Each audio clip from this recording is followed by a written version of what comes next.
हर बार की तरह इस बार भी राजा विक्रमादित्य ने बेताल को अपने कंधे पर लादा और आगे बढ़ने लगे। सफर लंबा था, इसलिए बेताल ने राजा को फिर से एक नई कहानी सुनाई। बेताल कहता है, यह कहानी है विधवा भागवती और उसकी बेटी धनवंती की। भागवती के पति के निधन के बाद उसके पति के रिश्तेदार उनका सारा धन लेकर उन्हें घर से निकाल देते हैं। बेबस और निराश दोनों मां बेटी एक नए नगर की ओर निकल पड़ती है।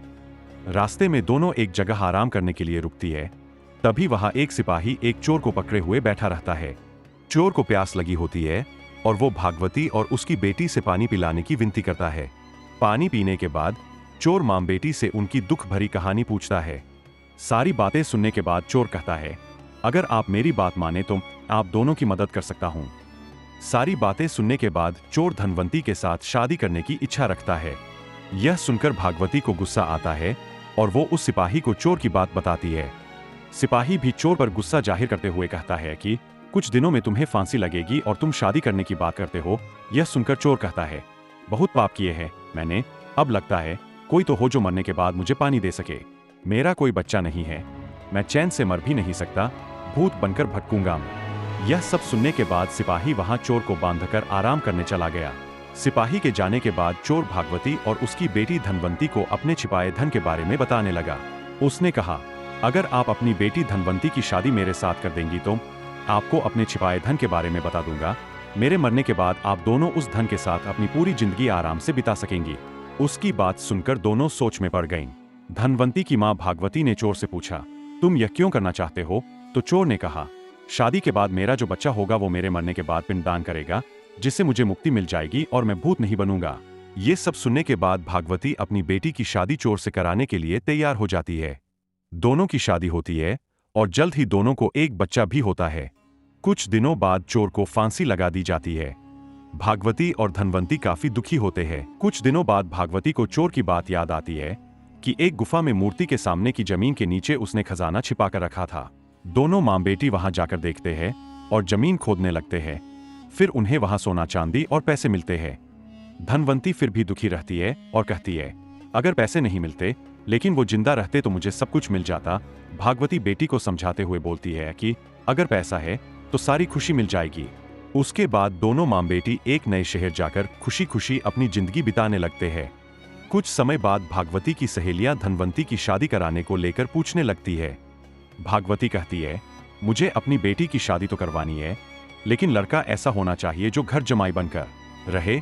फिर कुछ वक्त बाद एक पंडित लड़का उनके घर आता है, जिसके सामने भागवती अपनी बेटी धनवंती के शादी का प्रस्ताव रखती है। उनका बड़ा घर और पैसे देखकर वो लड़का लालच में आकर शादी के लिए हाँ कर देता है। वो कुछ वक्त तक उनके साथ रहता है और उनका भरोसा जीतने के बाद एक रात घर के सारे गहने और पैसे लेकर भाग गया। इस दुख में धनवंती की मां भगवती की मौत हो गई और धनवंती गरीब और अकेली हो गई। उसके बाद वो उस शहर से अपने बच्चे के साथ दूसरे शहर निकल पड़ी। समय बीतता गया और धनवंती किसी तरह अपना गुजारा करने लगी। धीरे धीरे धनवंती का बच्चा भी बड़ा होने लगा। एक दिन दोनों मां बेटे रास्ते में भटक रहे थे कि इतने में उन दोनों की नजर एक राजकुमार पर पड़ी, जिसके गले को एक अजगर ने जकड़ रखा था। धनवंती के बेटे ने उस अजगर को काफी मुश्किलों के बाद राजकुमार के गले से निकाला, लेकिन अफसोस तब तक राजकुमार की मौत हो गई थी। इसी बीच राजकुमार के पिता, जो कि उस राज्य के राजा थे, वो वहां पहुंच गए। बेटे की मौत से वो काफी दुखी हुए, लेकिन धनवंती के बेटे के साहस को देखते हुए राजा ने धनवंती के बेटे को गोद लेने का फैसला किया। धनवंती और उसका बेटा महाराज के यहाँ रहने लगे। धनवंती का बेटा देखते ही देखते राजमहल और राजा के सारे कार्यों को सीख गया और राजा के बेटे की जगह ले ली। राजा की उम्र बहुत ज्यादा हो गई थी और कुछ वक्त बाद राजा की मौत हो गई। राजा ने मरने से पहले धनवंती के बेटे को सारा राजपाट सौंप उसे राजा बना दिया। उसके बाद धनवंती ने अपने बेटे से कहा कि पिता की मौत के बाद बेटे को पिता की आत्मा की शांति के लिए श्राद्ध और पिंड दान करना होता है।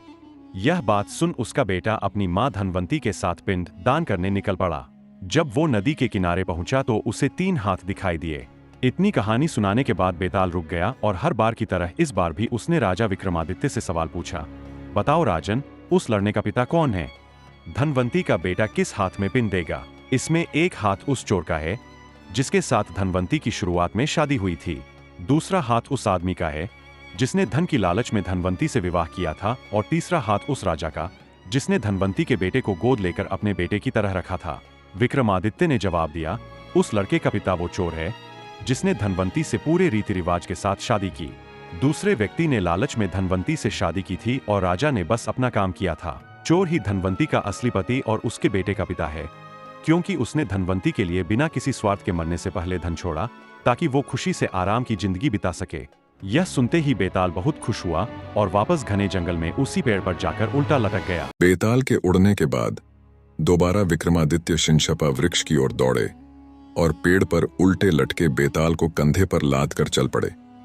इसी बीच एक बार फिर बेताल ने राजा को एक नई कहानी सुनाते हुए कहा, बहुत समय पहले एक भोगवती नाम की नगरी हुआ करती थी। उस नगरी में राज रूपसेन का राज हुआ करता था।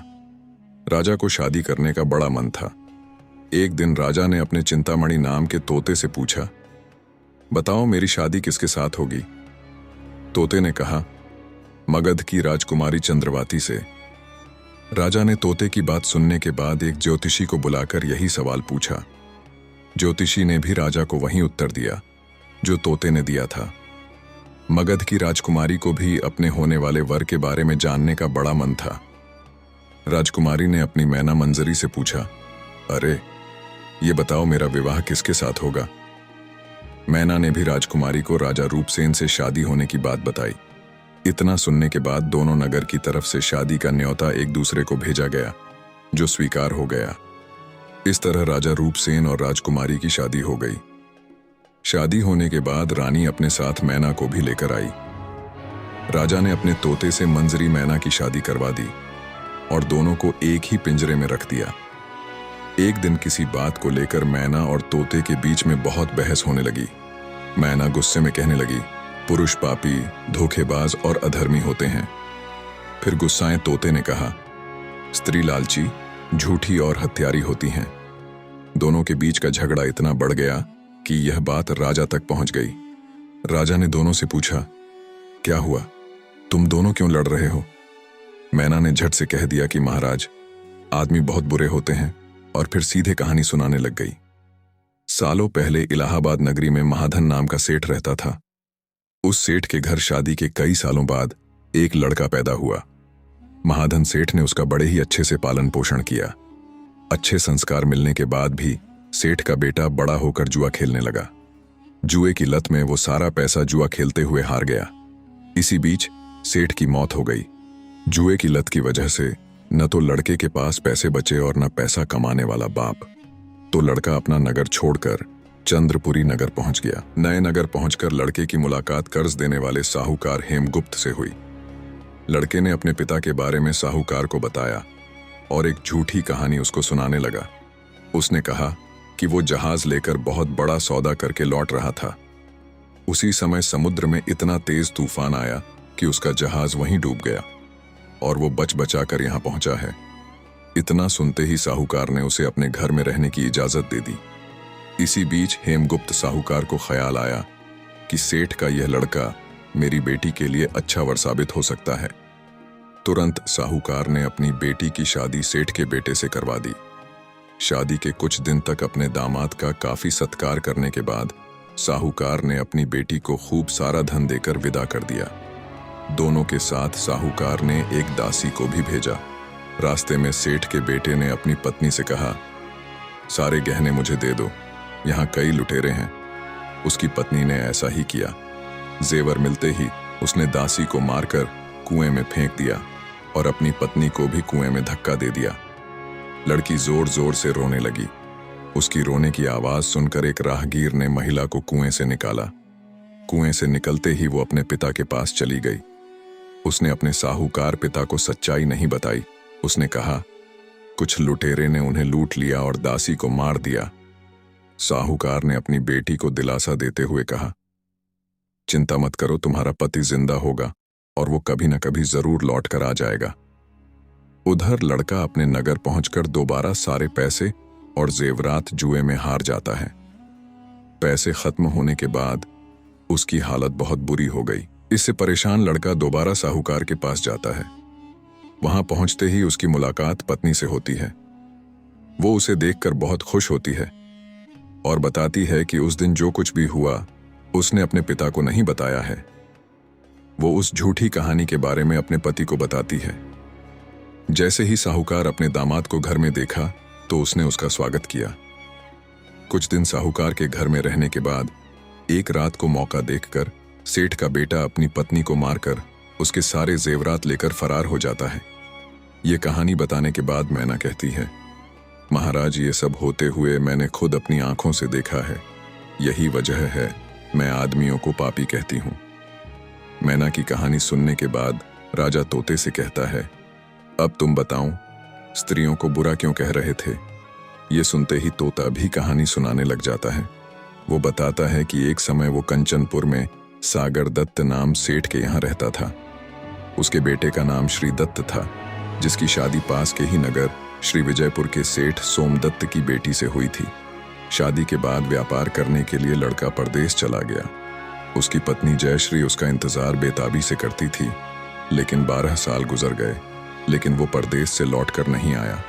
अपने पति का इंतजार करते हुए एक दिन महिला अपनी छत से एक पुरुष को आते हुए देखती है। वो उसे बेहद पसंद आता है। वो उसे अपनी सहेली के घर बुलाती है। वो उससे बात करती है और उसे रोज अपनी सहेली के घर मिलने को कहती है। अब श्री दत्त की पत्नी जयश्री उस युवक से रोज मिलने लगी। ऐसा होते होते कुछ महीने बीत गए।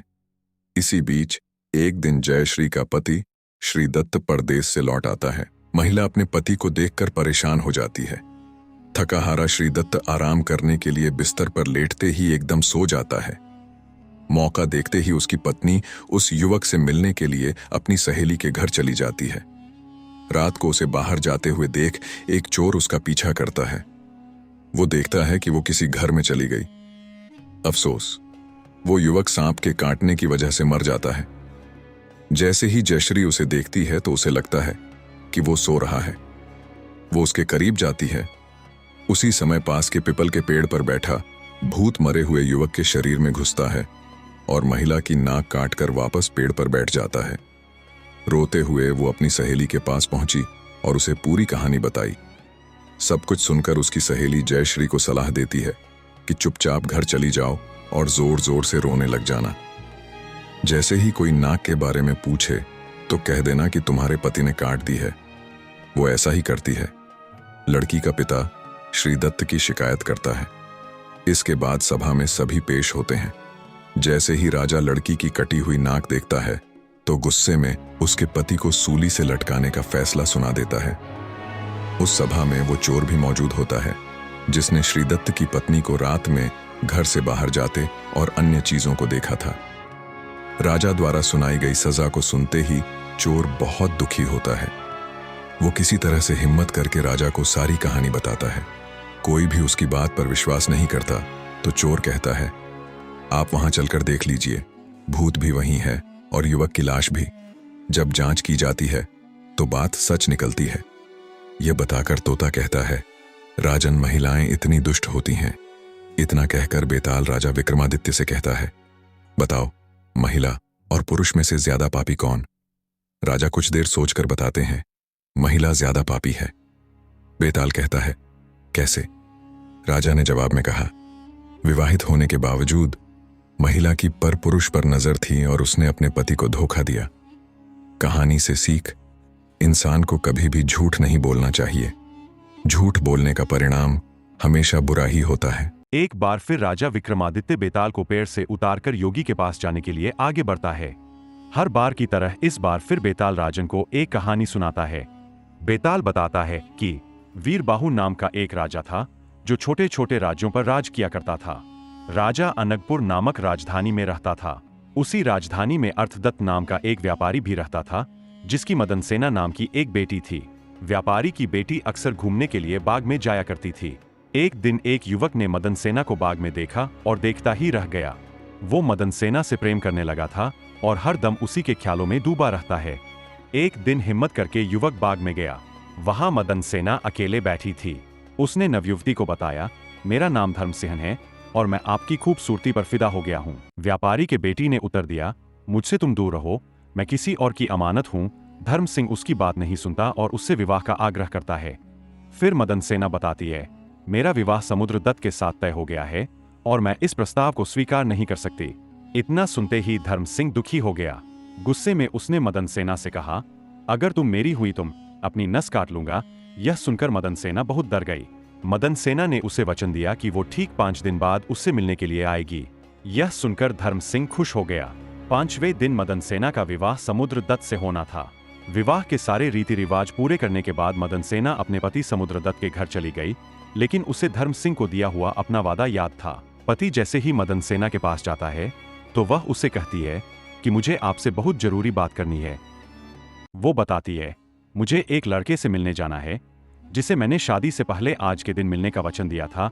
यह बात सुनकर समुद्रदत्त बहुत दुखी हो गया। उसने सोचा कि ऐसी महिला पर तो धिक्कार है जो पहले दिन ही दूसरे आदमी के पास जाना चाहती है। इसे अगर मैं रोकूंगा तो भी यह चली ही जाएगी। ऐसा सोचकर समुद्रदत्त ने उसे जाने की इजाजत दे दी। पति से जाने की आज्ञा मिलने के बाद मदन सेना तेजी से उस लड़के के घर की ओर जाने लगी। दुल्हन के कपड़ों में जाती महिला को देखकर एक चोर ने उसे रोक दिया। उसका पल्ला पकड़कर चोर बोला, कहाँ चली? मदन सेना डर गई। उसने चोर को कहा, तुम मेरे गहने ले लो और मुझे जाने दे। चोर ने कहा, मुझे तेरे गहने नहीं बल्कि तू चाहिए। मदन सेना ने सारी बात बताते हुए कहा, पहले मैं धर्म सिंह से मिलने जाऊंगी, उसके बाद मैं लौटकर तुम्हारे पास आऊंगी। चोर ने पूछा, तुम शादी के पहले दिन ही अपने पति को छोड़कर जा रही हो? लड़की ने जवाब दिया कि वो अपने पति की इजाजत लेकर जा रही है। यह सुनकर चोर ने कहा, जब तुम्हारा पति तुम्हें भेज सकता है तो जाओ, मैं भी तुम्हें जाने देता हूं, पर वहां से लौटकर सीधे तुम मेरे पास आना। मदन सेना चोर को वचन देकर उस लड़के पास जाने के लिए चलने लगी। उधर मदन सेना का पति और चोर दोनों उसका पीछा कर रहे थे। चलते चलते मदन सेना धर्म सिंह के घर पहुंच गई। उसने मदन सेना को शादी के जोड़े में देखकर पूछा, अरे तुम मुझसे विवाह करने के लिए शादी का जोड़ा पहनकर आई हो? मदन सेना ने उसे बताया कि उसकी शादी हो गई है। इतना सुनते ही लड़के ने कहा, तुम कैसे अपने पति से बचकर यहाँ आ गई? मदन सेना ने उसे सारी बात बता दी कि वो किस तरह अपने पति से इजाजत लेकर आई है। यह सुनते ही धर्म सिंह ने कहा, तुम्हारे पति ने इतने विश्वास के साथ तुम्हें आने दिया है और अब तुम शादी करके किसी और की अमानत बन गई हो। प्रेम तो मैं तुमसे बहुत करता हूँ, लेकिन किसी और की स्त्री को हाथ नहीं लगा सकता। इससे पहले कि कोई तुम्हें देख ले, तुम जाओ अपने पति के पास। चोर और मदन सेना का पति दोनों छुपकर उनकी सारी बातें सुन रहे थे। जैसे ही मदन सेना धर्म सिंह के घर से बाहर निकलती है तो वह दोनों भी अपने अपने रास्ते पर निकल पड़ते हैं। मदन सेना लड़के के घर से निकलकर सीधा चोर के पास पहुंचती है। चोर उसे देखकर मन में सोचता है, यह कितनी पवित्र है, इसके साथ कुछ भी करना गलत होगा। साथ ही उसे धर्म सिंह के घर की बात भी याद आ जाती है। वो मदन सेना की सच्चाई और धर्म सिंह के त्याग को देखकर प्रभावित होता है और कहता है, जाओ अपने पति के पास, यहाँ क्या कर रही हो? ऐसा कहकर चोर मदन सेना को उसके घर तक छोड़कर आता है। बेताल मदन सेना की कहानी रोककर राजा से पूछता है, हे राजन, अब यह बताओ, इन तीनों में से सबसे बड़ा त्याग किसका है? विक्रमादित्य कहता है, बेताल सबसे बड़ा त्याग चोर ने किया है। इतना सुनते ही वो राजा से पूछता है, कैसे? विक्रमादित्य कहता है, सुन बेताल, मदन सेना का पति उसे यह सोचकर जाने देता है कि यह दूसरे व्यक्ति के प्रति आकर्षित है, ऐसी स्त्री का क्या करना। धर्म सिंह उसे दूसरे की पत्नी समझकर छोड़ता है और उसे यह बोध भी था कि वह पाप कर रहा है। साथ ही इस बात का डर भी रहा होगा कि मदन सेना का पति सुबह होते ही उसे राजा से कहकर दंड न दिलवा दें। चोर को किसी बात का डर नहीं था। गहने से लदी स्त्री को उसने त्याग दिया। वो हमेशा से ही पाप कर्म करते आ रहा था, इस बार भी कर लेता तो उसका कुछ नहीं बिगड़ता। इसी वजह से चोर का त्याग बड़ा है। राजा का जवाब सुनकर बेताल बेहद खुश हुआ और बोला, राजन तूने मुंह खोल दिया, अब मैं चला। इतना कहकर बेताल एक बार फिर से उड़ जाता है। बहुत समय पहले की बात है, जब समुद्र किनारे बसे एक नगर ताम्रलिपि पर राजा चंद्रसेन का राज हुआ करता था। राजा से मिलने के लिए हजारों लोग उत्सुक रहते थे। उन्हीं में से एक था नवयुवक सत्वशील। सत्वशील को काम की तलाश थी, इसलिए वो हर दिन राजा चंद्रसेन से मिलने के लिए उनके राजमहल पहुंच जाता। अफसोस, उसे हर बार दरबारी भगा देते थे। ऐसा होते होते बहुत समय गुजर गया, लेकिन लड़के ने हिम्मत नहीं हारी। वो राजमहल के साथ ही हर उस जगह पहुंच जाता जहां राजा की सवारी जाती थी। एक दिन राजा भ्रमण कर अपने सैनिकों के साथ महल की ओर लौट रहे थे। कड़ी धूप होने के कारण राजा को काफी तेज प्यास लगी। सैनिक इधर उधर पानी ढूंढने लगते हैं, लेकिन कोई भी कामयाब नहीं होता है। तभी राजा अपने मार्ग पर खड़े सत्वशील को देखते हैं। नवयुवक को देख राजा पूछते हैं, क्या तुम्हारे पास पानी है? सत्वशील तुरंत राजा को पानी पिलाता है और साथ ही मीठे फल भी खिलाता है। राजा उससे काफी प्रसन्न होते हैं और कहते हैं, मैं तुम्हें कुछ भेंट देना चाहता हूँ, बताओ तुम्हें क्या चाहिए। भूपति चंद्रसेन के सवाल पूछते ही झट से सत्वशील कहता है कि महाराज, मैं लंबे समय से काम की तलाश कर रहा हूँ, अगर आप मुझे कुछ काम दे दे तो आपकी बहुत कृपा होगी। इतना सुनते ही राजा तुरंत उसे अपने दरबार में नौकरी दे देते हैं और कहते हैं कि उसके द्वारा पिलाए गए पानी का उपकार वो जीवन भर याद रखेंगे। वक्त बीतता गया और अपनी प्रतिभा की वजह से नवयुवक राजा का बहुत करीबी बन गया। एक दिन भूपति चंद्रसेन सत्वशील से कहते हैं, हमारे नगर ताम्रलिपि में बेरोजगारी काफी बढ़ गई है, इसके लिए हमें कुछ करना चाहिए। इतना सुनते ही नवयुवक कहता है, आप हुक्म कीजिए महाराज। राजा कहते हैं, हमारे पास एक टापू है जो काफी हरा भरा है, अगर वहां कुछ खोज की जाए तो काम के कुछ अवसर मिल सकते हैं। इतना सुनते ही सत्वशील जी महाराज कहकर टापू के लिए रवाना हो गया। समुद्र के रास्ते टापू के पास पहुंचते ही सत्वशील को पानी में तैरता हुआ एक झंडा नजर आता है। झंडे को देखते ही वो हिम्मत जुटाकर पानी में कूदता है। पानी में कूदते ही नवयुवक सत्वशील टापू की राजकुमारी के पास पहुंच जाता है, जहां वो अपनी सहेलियों और सेविकाओं के साथ गाना गा रही होती है। राजकुमारी को नवयुवक अपना परिचय देता है। कुछ देर बातचीत करने के बाद राजकुमारी सत्वशील को भोजन का निमंत्रण देती है और खाना खाने से पहले पास के ही एक तालाब में स्नान करने का आग्रह करती है। जैसे ही सत्वशील तालाब में नहाने के लिए उतरता है, वो ताम्रलिपि महल की सभा में पहुंच जाता है। एकदम सभा में सत्वशील को देख राजा चंद्रसेन चकित हो जाते हैं। वह उससे पूछते हैं, अरे तुम यहाँ कैसे? सत्वशील राजा को पूरी घटना के बारे में बताता है। सारी बातें जानने के बाद राजा भी उस टापू में जाने का फैसला लेते हैं।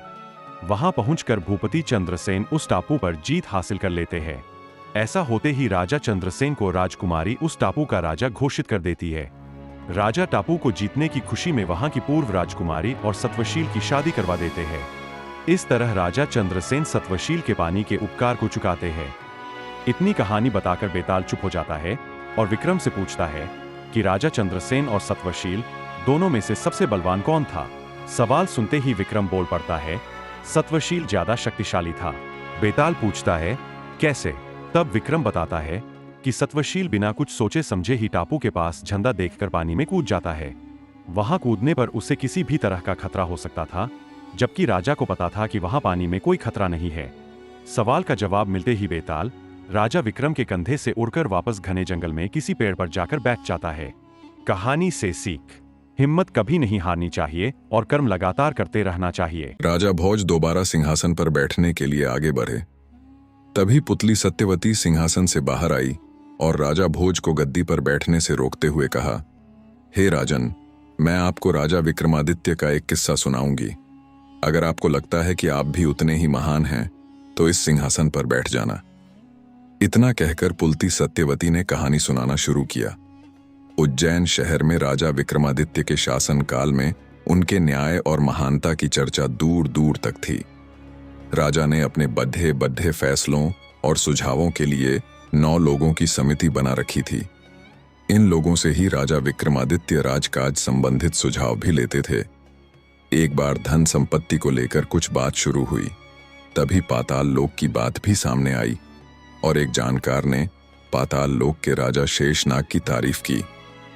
उन्होंने बताया कि उनके लोक में सारी सुख सुविधाएं हैं, क्योंकि वो भगवान विष्णु के खास सेवकों में से एक हैं। उन्होंने बताया कि उनके लोक में सारी सुख सुविधाएं हैं, क्योंकि वो भगवान विष्णु के खास सेवकों में से एक हैं। शेषनाग का स्थान भगवान के बराबर माना गया है और जो भी उनके दर्शन करता है उसका जीवन धन्य हो जाता है। इतना सुनते ही राजा विक्रमादित्य ने पाताल लोक जाकर उनसे मिलने का मन बना लिया। तभी राजा विक्रमादित्य ने अपने बेतालों को याद किया और उनके साथ पाताल लोक पहुंच गए। वहां उन्होंने जानकारों की कही सारी बातों को सही पाया। जब शेषनाग को राजा विक्रमादित्य के आने की खबर मिली तो वो उनसे मिलने पहुंच गए। राजा विक्रमादित्य ने शेषनाग को नमस्ते करते हुए अपना नाम और पाताल लोक आने का कारण बताया। राजा विक्रमादित्य की बातें सुनकर और उनके व्यवहार से शेषनाग इतने खुश हुए कि राजा विक्रमादित्य को जाते जाते उपहार के तौर पर 4 चमत्कारी रत्न दिए। चारों रत्न की अपनी अपनी खूबी थी। पहले रत्न से मनचाहा धन, दूसरे रत्न से मनचाहे कपद्देव गहने, तीसरे रत्न से किसी भी तरह की पालकी, घोद्धा या रथ, और चौथे रत्न से मान सम्मान मिल सकता था। रत्न मिलने के बाद राजा विक्रमादित्य ने शेषनाग को प्रणाम किया और अपने बेतालों के साथ राज्य लौट गए। चारों रत्न लेकर राजा विक्रमादित्य अपने राज्य में प्रवेश कर ही रहे थे कि रास्ते में उनकी मुलाकात एक ब्राह्मण से हुई। ब्राह्मण ने राजा से पाताल लोक की यात्रा के बारे में पूछा। राजा ने वहां हुई सारी बातें बता दी। सब कुछ जानने के बाद अचानक ब्राह्मण ने राजा से कहा कि आपकी हर सफलता में प्रजा का भी सहयोग होता है। ब्राह्मण की इस बात को सुनते ही राजा विक्रमादित्य उनके मन की बात को समझ गए और तुरंत उन्होंने ब्राह्मण को अपनी इच्छा से एक रत्न लेने को कहा। यह देखकर ब्राह्मण थोड़ी उलझन में पड़ गए और उन्होंने कहा कि वो अपने परिवार के हर सदस्य की राय लेने के बाद ही रत्न लेंगे। राजा विक्रमादित्य उनकी बात मान गए। फिर ब्राह्मण अपने घर पहुंचे और अपने परिवार में पत्नी, बेटे और बेटी को सारी बात बताई। तीनों ने ही 3 अलग अलग रत्न लेने की इच्छा जताई। ब्राह्मण की उलझन अब और बढ़ गई थी। परिवार वालों की बात सुनकर ब्राह्मण दोबारा राजा विक्रमादित्य के पास पहुंचे और उन्हें अपनी दुविधा बताई। ब्राह्मण की बात सुनते ही राजा विक्रमादित्य ने हंसते हुए ब्राह्मण को 4 रत्न उपहार के रूप में दे दिए। इतना कहते ही पुतली सत्यवती ने कहा, क्या तुम भी इतने दानी हो? अगर तुम्हारा दिल भी राजा विक्रमादित्य जितना बड्ढा है तो सिंहासन पर बैठ जाओ। अगर यह गुण तुम में नहीं है तो इस सिंहासन पर बैठने के लायक बनकर आओ। इतना कहकर पुतली सिंहासन से उड़ गई और एक बार फिर राजा भोज सिंहासन पर नहीं बैठ पाए। ऐसी दिलचस्प कहानियों के लिए हमारे चैनल को फॉलो करें और हमारे वीडियो को लाइक और शेयर करें।